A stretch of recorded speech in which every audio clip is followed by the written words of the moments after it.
la faamuyali ko ɲuman ɲini malidenw bɛɛ fɛ. Ne ma foyi faamu ni communiqué la. A fɔra ko 200 milliards ko Mali banque dɔw de yuruku ko do mɔgɔ dɔw la. O mɔgɔ ninnu nana titiri min bila a kunkɔrɔ, titiri tɛ tɛmɛ $50 kan, miliyari 200 bɔra k'u y'o système caman de kɛ ka bɔ ni Mali banque wari dɔ ye. Miliyari 200.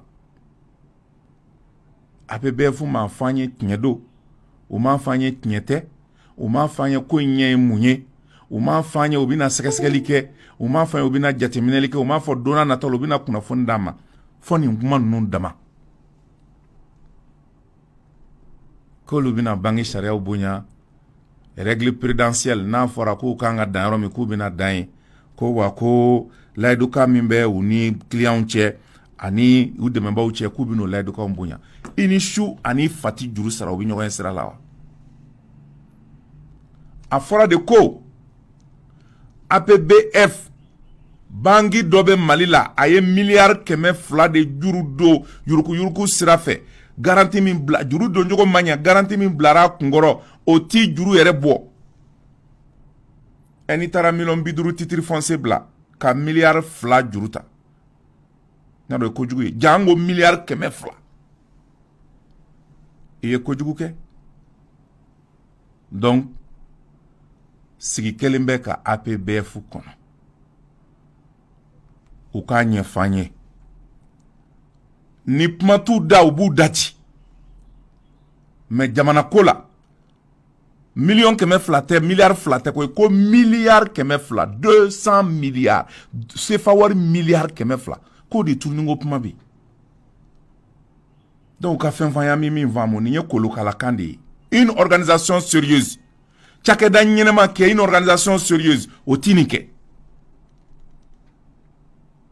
APBF bɔra an jigi kɔrɔ dɛ. Association professionnelle des banques et établissements financiers du Mali, ou bora jamana de unjigi koro. Parce que an association doni mi uto sira kambli.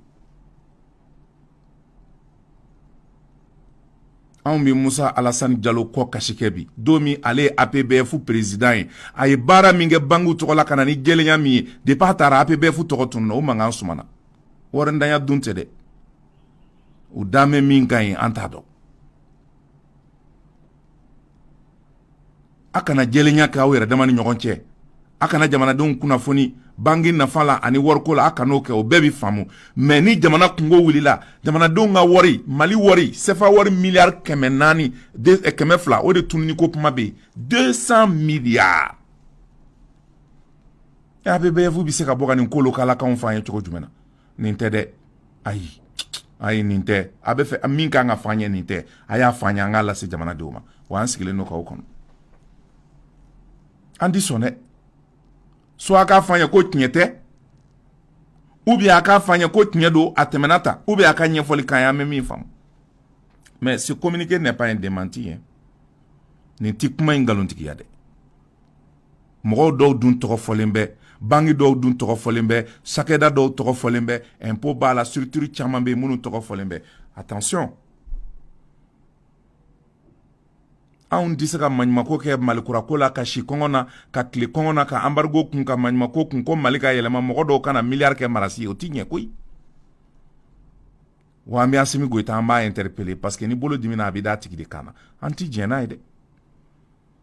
A tiɲɛ n'a nkalon an kɔni t'a dɔn mais bɔ ka kɛ k'a ɲɛfɔ an ye an bɛ se k'a faamuya cogoya min na o de kɔni ka d'an ye. Wa n'a faamuyali n'a b'a fɛ jamanadenw k'a faamu an b'aw ka bila la fɛn ko tɛ an tɛ foyi ɲini aw fɛ. Devoir d'informer an ka baara ye tiɲɛ fɔli ye nkan ko tiɲɛ dɛ ni tiɲɛ ye min ye an b'o de fɔ jamanadenw ye. Wa a y'o ɲini an fɛ sa o an b'a ɲini an fɛ sa o an bɛ tiɲɛ in de fɔ dɛ. Mais nin communiqué min kɔni bilara le 26 octobre 2022 nin ye popa nin ce sont des pipeaux. An di jɛn ni nin ye. A ye fɛn fɔ an ye an bɛ min faamu. An ka taa ɲɛfɛ.